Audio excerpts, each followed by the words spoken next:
Today I'm replacing the rear shock absorbers on a 2011 Chevy Silverado 1500 LT. I've got my new shock absorbers here. They come with a strap. I will not remove this until you get the shock absorber out there, or it's going to fully expand on you.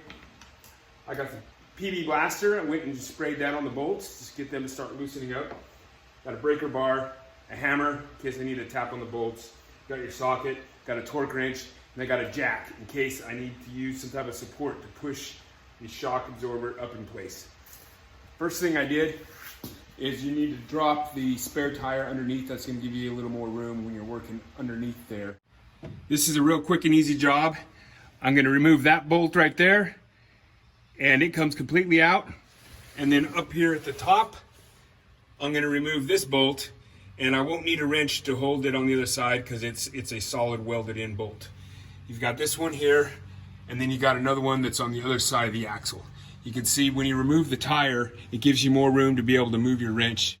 All right, first thing you want to do is remove this bolt. Since I hit it with PB blaster, it should be rather easy to break and not be on there too tight.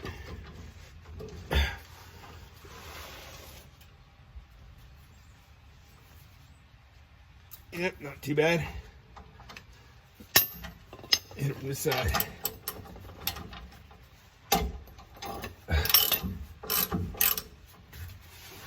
Not be spinning too much.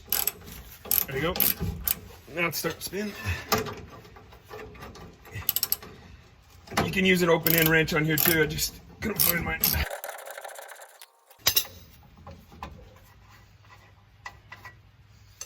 You can use your hammer and just tap it out.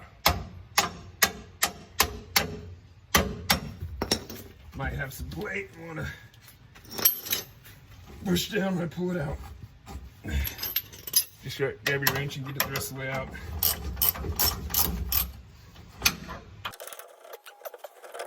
It would have been a lot tougher if I didn't blast it first with PB blaster. Yep, it's starting to expand a bit.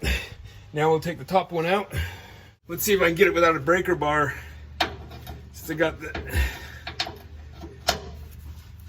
PB blaster on it. Oh, it's pretty tight. Breaker bar this.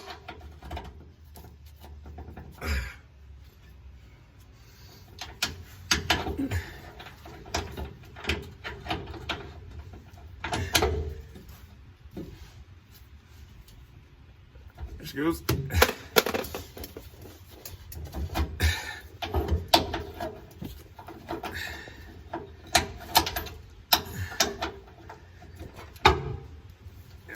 Loose enough to get it with the socket.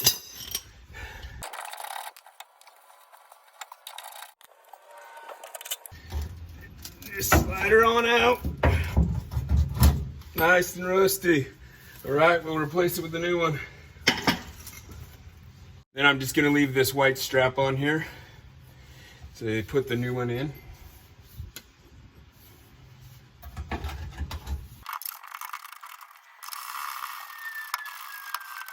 Right, I won't tighten it down all the way just yet. Where I'm going to use my jack to put under here and make sure this stays right in place, because I got a bit of a gap right here and it's not quite lining up with the bolt. As you see, my bolt needs to go through right here. It's a little too high. So as I put my jack in place and as I cut the strap, it'll want to settle. There it goes. Just decide to settle a bit. Got my jack up there. Bolts off just a tiny bit. But all I gotta do is jack it up a little until I get it lined up in a hole.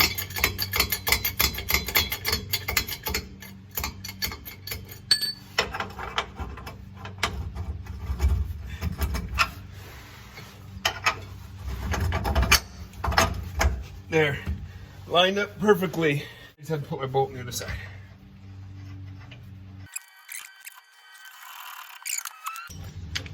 Put my torque wrench on there.